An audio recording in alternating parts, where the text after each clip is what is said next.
Good evening everyone. So let's start with part 3 and today's topic is fundamental theorem of arithmetic. Like yesterday we all know about composite number and prime number.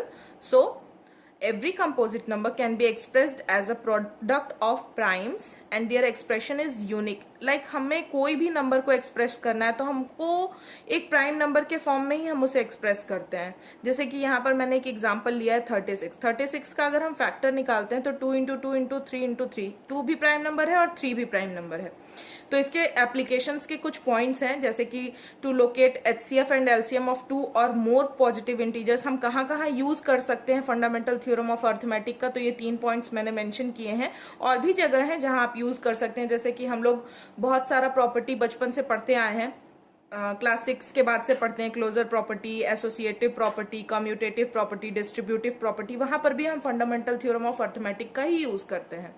Okay so irrationality भी proof करने के लिए हम fundamental theorem of arithmetic proof करते हैं. Nature determine करने के लिए डेसिमल एक्सपेंशन का कि रैशनल नंबर में वो कन्वर्ट होगा या नहीं होगा, वहां पर भी हम arithmetic rule fundamental theorem of arithmetic he follow करते हैं. Okay next is the point. ये एक बहुत इंपॉर्टेंट फॉर्मूला है. ओके ये आप चाहो तो अपनी कॉपी में मेंशन करते हो. बाय द वे मैं आपको पूरा नोट्स प्रोवाइड कर रही हूँ, इससे आपको बहुत हेल्प मिलेगी अपनी स्टडीज को कंप्लीट करने में. आप यहाँ से प्रॉपर पूरा एजुकेशन ले सकते हो. जैसे कि product of 2 numbers is equals to HCF into LCM of 2 numbers. जैसे कि अगर हम 2 नंबर्स का प्रोडक्ट निकालते हैं, जैसे कोई भी 2 नंबर है ए और बी, उनके बीच का हमें एलसीएम या फिर एचसीएफ दिया रहेगा तो कोई एक फाइंड करने पूछ सकता है, या फिर कोई एक नंबर दिया हो और एलसीएम दिया हो, एचसीएफ दिया हो तो वो पूछ सकता है. इस तरीके से बहुत टाइप से इसमें क्वेश्चंस घुमा के दिए होते हैं जो कि मैंने आगे मेंशन भी किए हुए हैं कुछ प्रीवियस ईयर के क्वेश्चंस, आप अभी देख लेना. जैसे कि मैंने यहाँ पे एक लिया भी है, for any 2 positive integers A and B, A into B करेंगे एचसीएफ इंटू एलसीएम के बराबर होगा. ओके इसे मैं थोड़ा हाईलाइट कर दे रही हूँ. फॉर एग्जाम्पल जैसे कि यहाँ पे हमारे पास एक नंबर है 36 और एक नंबर है 56 और इसका एचसीएफ है 4 और एलसीएम है 504. अगर हमें इसे वेरीफाई करना है कि क्या ये सही है तो इसके लिए जो ये ए है और ये बी है, इन दोनों का मल्टीप्लीकेशन 4 इंटू 504 के इक्वल आना चाहिए. अगर ये इक्वल आता है दिस मीन्स कि ये रूल वेरीफाइड है, और नहीं आता है तो मतलब कि रूल वेरीफाइड नहीं है. ओके नाउ स्टार्ट करते हैं कुछ एग्जाम्पल्स के साथ रियल नंबर से रिलेटेड. ओके पहला एग्जाम्पल मैंने एचसीएफ और एलसीएम से ही लिया है. पहला है find the largest number that divide 70 and 125 leaving remainder 5 and 8 respectively. करना क्या है, पहले सब्ट्रैक्ट कर दीजिए 5 और 8 को 70 और 125 में से. फर्स्ट स्टेप हमारा यही होगा. उसके बाद जो नंबर आएगा, सब्ट्रैक्ट किया मैंने 70 में से 5 65 आया, 125 में से 8 117 आया. Then thus we need to find the largest number that divides 65 and 117 and leaves the remainder 0. तो करेंगे क्या कि 65 और 117 को डिवाइड करने वाला लार्जेस्ट नंबर हमें फाइंड करना है. तो हम क्या फाइंड करेंगे, एचसीएफ फाइंड करेंगे 65 और 117 का. Next step to find the largest number, take the HCF of 65 and 117. Okay तो एचसीएफ हम कैसे फाइंड करते हैं, फैक्टर लेकर के फाइंड करते हैं. तो फैक्टर मैंने लिया है 65 का 5 इंटू 13 और 117 का 9 इंटू 13 होता है, बट 9 को भी हम प्राइम फैक्टर में कर सकते हैं 3 इंटू 3, क्योंकि ऑब्वियसली हम फैक्टर प्राइम फैक्टराइजेशन मेथड से ही निकालते हैं. ओके तो यहाँ पे हमें कॉमन क्या मिल रहा है 13. सो एचसीएफ हमारा क्या हो जाएगा 65 और 117 का 13 हो जाएगा. So the largest number that divide 70 and 125 leaving remainder 5 and 8 respectively is 13 and that will be your answer. Okay आपको अगर बहुत सारे क्वेश्चन प्रैक्टिस करने का मन है तो आर.एस. अग्रवाल या फिर आर.डी. शर्मा दोनों के एग्जाम्पल्स आप ट्राई कर सकते हो. वैसे मैंने इस वीडियो के एंड में आपको कुछ क्वेश्चंस दिए हैं, आप चाहो तो उसे भी प्रैक्टिस कर सकते हो. और अगर आपको कोई क्वेश्चन नंबर नहीं आएगा तो आप कमेंट सेक्शन में बता सकते हो, मैं उसे सॉल्व करके नेक्स्ट वीडियो में आपको बता दूंगी. Okay So let's start with question number 2. Find the LCM of 306 and 657 given that HCF is this. अब हमें 2 नंबर तो ऑलरेडी दिए हुए हैं, यानी कि A और B दिया हुआ है हमें और HCF भी दिया हुआ है. फाइंड करना है हमें LCM, हमारे पास फॉर्मूला है पहले से.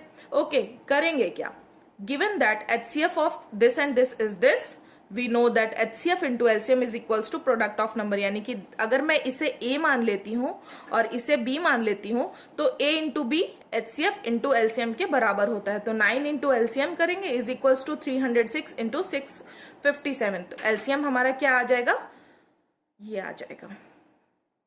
ओके आप इसे सॉल्व करके भी देख सकते हो। 22,338 and it will be your answer. Got it. Next है प्रूव दैट, नेक्स्ट क्वेश्चन पे आते हैं। Prove that 1/√2 is an irrational number.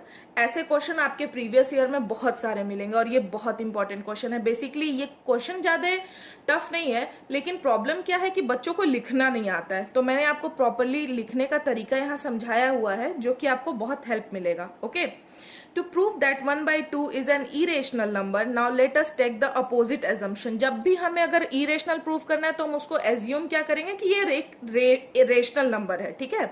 तो हम क्या मान लेंगे कि that is take 1/√2 is a rational number।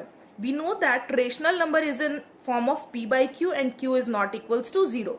p and q are two co-prime numbers। हमें अपने rational number का definition अच्छे से पता है कि वो किसके फॉर्म में होता है, p बाई क्यू के फॉर्म में होता है, और वहां पे q जो होता है 0 के इक्वल नहीं होता है। ओके, तो हम 1/√2 को p बाई क्यू के फॉर्म में कर देंगे। यहां से तो हमें दिख रहा है कि ये रेशनल नंबर है, लेकिन हमें पता है कि √2 रेशनल नहीं है, तो अभी हम इसे आगे और प्रोसीड करेंगे। Now simplify the above equation by multiplying √2 on both side. दोनों साइड में √2 मल्टीप्लाई करेंगे तो इधर आ जाएगा हमारा 1, क्योंकि √2 से √2 कैंसिल आउट होकर के 1 हो जाएगा, और इधर आ जाएगा p√2 अपॉन q। इसे सिंप्लीफाई करके q is equals to p√2 हम करेंगे।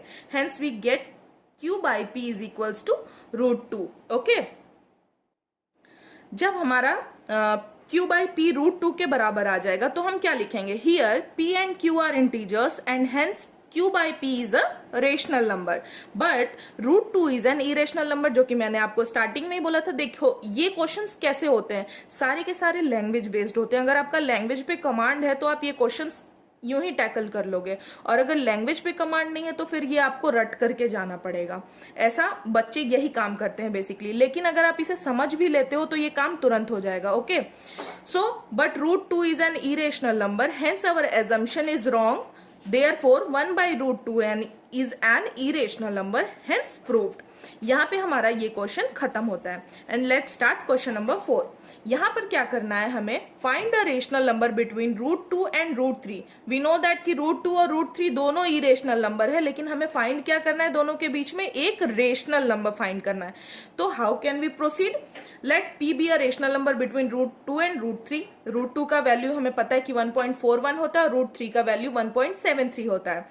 तो हमें जो p है हमारा, जो कि रेशनल नंबर है, वो √2 और √3 के बीच में आ रहा है। अब हमें रूट हटाना पड़ेगा कैसे भी, तो क्या करेंगे, सारे साइड को स्क्वायर कर दो। On squaring throughout we have 2 is greater than less than p square and p square is less than 3।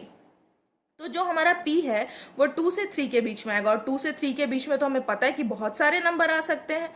The perfect square which lie between 2 and 3 are, लेकिन p क्या है यहाँ पर, परफेक्ट स्क्वायर है, तो हमें जो भी डेसिमल में भी पॉइंट नंबर्स लेने होंगे तो ये सोच करके लेने होंगे कि वो एक परफेक्ट स्क्वायर फॉर्म कर रहे हों। जैसे कि मैंने यहाँ पे लिया है 2.25, हमें पता है कि ये 1.5 का परफेक्ट स्क्वायर है।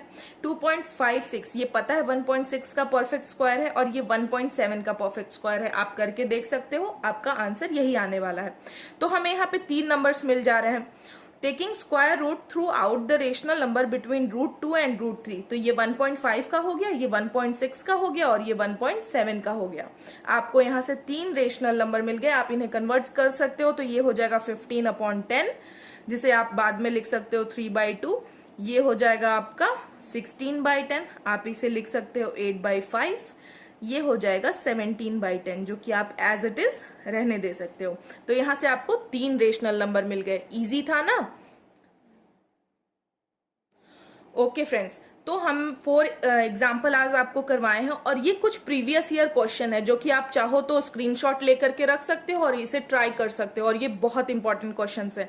और इनमें से अगर आपको किसी भी क्वेश्चन में कोई भी डाउट है या प्रॉब्लम है तो आप कमेंट सेक्शन में क्वेश्चन नंबर के साथ मेंशन कर सकते हो, तो मैं आपको ये सॉल्व करके दिखा दूंगी नेक्स्ट वीडियो में। ओके, अगर आपको मेरी वीडियो अच्छी लगती है तो please do like, share and subscribe to my channel. इससे मुझे बहुत मोटिवेशन मिलेगा, जिससे मैं और अच्छे अच्छे कंटेंट लेकर के आ पाऊंगी और आपको इससे बहुत हेल्प मिलने वाली है।